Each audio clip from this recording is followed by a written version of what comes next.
Hey guys, D.Bowie here, and this is how does EG.SUMAIL, LGD.Maybe, and Navi.Dendi fight with Tinker. In this video you can see that SUMAIL was being pressured a lot in the laning phase, and when he finally gets level 2, he takes a look at the Arc Arden inventory to see if the kill is possible. After the Arc Warden places the skill behind him, he has to quickly decide if he wants to go back or fight. Since he's a top tier player, even though he has way less HP than the Arc Warden, and the Arc actually has a Fairy Fire, he believes he can get the kill. The fact that the Arc used the skill is also a time frame he can abuse, so check out he only uses the laser when he sees that the Arc is turning to try to hit him. The Arc's right click actually misses, and he gets the kill before dying. Amazing play.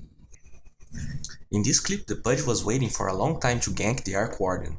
By trying to go first on the Arc, he baits the slow, which is exactly what the Pudge has to avoid to get in rot range, and they quickly snipe him.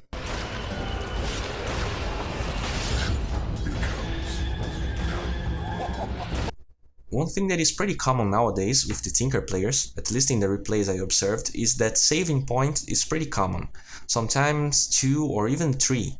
In this game, for instance, SUMAIL didn't went for Soul Ring and he doesn't have travels yet, which means that the rearm is pretty useless. He doesn't have the mana to abuse it, nor the travels to heal the mana he spends, so instead of committing to the March or the Missile right away, he waits a situation where one of them will be useful. In this clip he decides to go on the Arc Warden, and he's so confident with the hero that he doesn't even spend the 2 points. He only commits 1 in the Missile and gets the kill.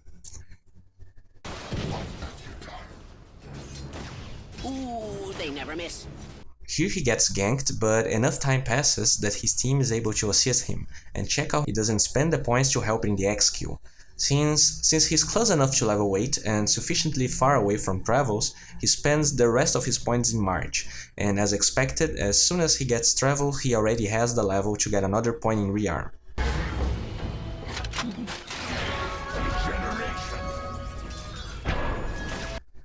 A lot of people are still very used to that very passive style of Tinker play. Now, since Tinker focuses a lot on getting kills in the lane, after travels they are way more apt to get pickouts with his team. You don't necessarily have to commit to maxing laser and missile before putting any points in March. Usually the priority in skills vary greatly with every player, but you will rarely see someone maxing March first. Anyways, it's clear how he's actively looking for a lane to get a kill, and the Slider gets it. A quick snipe on the X. In this other clip, same story. Good map awareness.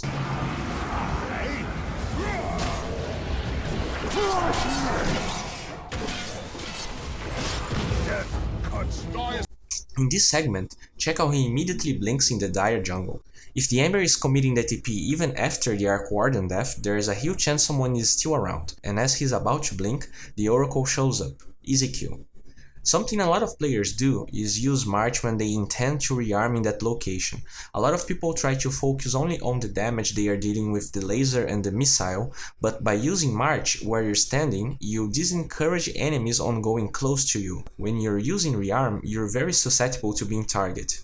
Usually if you're already being attacked, you won't be able to use the blink refresh when the rearm ends, and while cancelling the rearm to run is also not optimal, since in this case he wouldn't have CD for any skills anyway. In this clip, check how he waits until the dire heroes commit enough on the Radiant so he can TP without anyone killing his creep. As the game goes on, you get more and more targeted, so getting the hang on good places to blink and assist your team is detrimental on being a good Tinker, and sometimes the greed can get the better of you. SUMAIL wants to kill the Ember, but not only he can dodge the missile with the Sleight of Fist, he can also do it with the Remnant, and even though Dendi waits to throw it, he dies and he doesn't get the kill. A malfunction. In this other clip, again we see him being very careful with his positioning. First he throws the missiles in a very hidden fog. Right after he rearms and blinks in the trees. When he commits for the Arc Warden kill, he immediately 4 steps and TPs. Here they are invading the Dire's base, and check his positioning. He's very close to the edge of the high ground, so he can 4-step back in case Riki or anyone goes on him.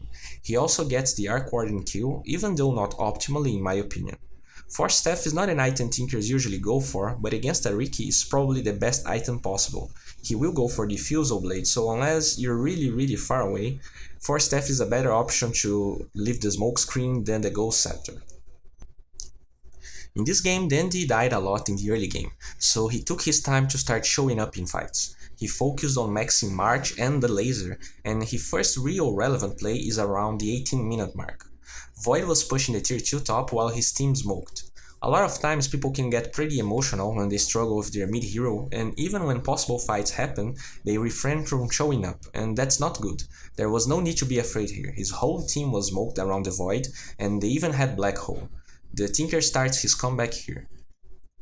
In this other clip, while Dendi's team fought in the tier 2 bottom, the Mirana was split pushing, and check his bait.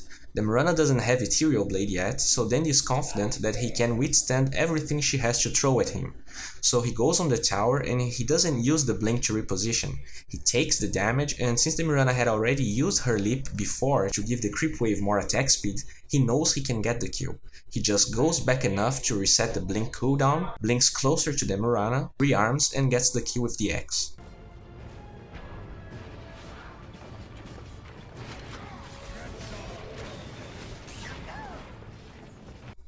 In this segment, we can see a lot of good choices made by Dendi.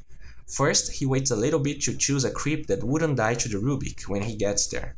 The Shadow Demon gets revealed and he blinks to a safer position, but turns out that a lot of the Radiant members were hidden there.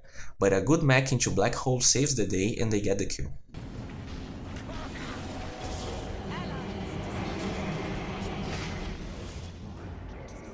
Here he was trying to help the Slark, but I think he ends up cancelling his TP by misclicking, and that's why I use the option to only cancel with the stop command. Anyways, nothing fancy here, just some rearming to blink and then more kills. Tinker is very good at contesting Roshan, especially when you get into a good position like he is here. In this clip, check how he waits for the X jump and only tries to go in when he can snipe everyone. Tinker is one of the biggest glass cannons in Dota. You really need to take care with your position or else you can die as fast as you kill other people. He gets the Rubik and he miscalculates the other targets, but since they are also very low on HP, he is able to TP back to base. He comes back, but not fast enough, since Void gets the Aegis. I really like his decision here. The Aegis was already taken, and even if he killed the Void, he would have only removed the Aegis, and maybe Radiant could bait a buyback from him since they don't have a Black Hole and Tinker is their main high ground defender. With the X Scepter and Netherlands, he is able to disrupt teamfights very well, especially against right clickers like Faceless Void, Drow Ranger, and at this point even the Mirana, since she has the Drow aura. His main goal is to spam his spells from as far away as possible, while at the same time always striving to make the Radiant heroes have the laser debuff on.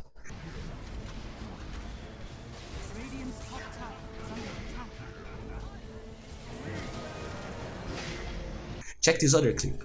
The Enigma gets obliterated, and when the Tinker goes for the kill, he preemptively uses the Shivas to have vision when he blinks, with the refreshed Blink Dagger. He's able to hit the Rubik, and while his team deal with it, he uses the Fog of the Tree to rearm safely.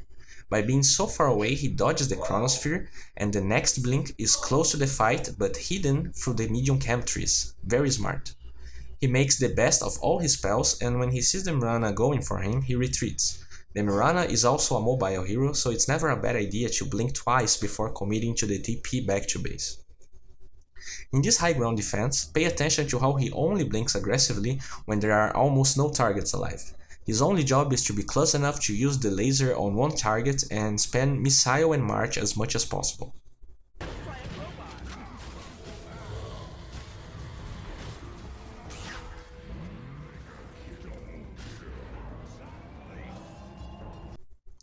This other fight is also pretty amazing. The Void starts on the Dire team, and he reframes from TPing on that catapult because he could have gotten stuck on it, so he TPs on the creep wave that's reaching the team fight. He actually reaches the lane before the chrono ends, and pay close attention to how every blink is aimed to hit a target with the laser, but at the same time being as far away as possible from the core of the fight. The Tinker's job this game is not to burst everyone or control everyone with the Sight of Ice, but mainly to disrupt the physical damage from Radiant, while Slark can get enough stacks to win the fight with the control from Black Hole and the Berserker's Call.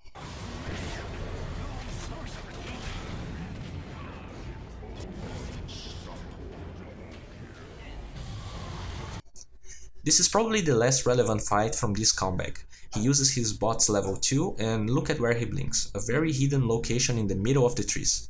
As he blinks through the team fight, you can always see that he looks for the closest yet relatively safe spots to help his team without hindering himself.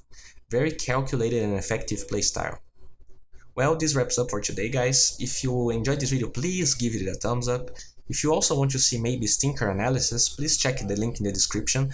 I can't overstate how this video wouldn't ever be possible without the huge help from the Pugna guys, so please show them some love. And if you're new to my channel, please subscribe to it. I'm making videos like this almost every day, and I'm sure something here will spark your interest. Check this engagement. The OD TPs, and usually at daytime the TA will definitely retreat if another hero TP'd in the lane, right after the mid laner. But the OD imprisonment really allows for rotations, and this is one of the biggest strengths of the hero in the early game. He's not that great in solo kills anymore, but he allows his team to be able to help when he wants kills. Check how the Omni only heals after the refraction is over. Maxing the Astral allows the OD to almost always be able to use another one during chases, and since the TA went for a very weird path to run away, another hero joins the engagement and they get the kill.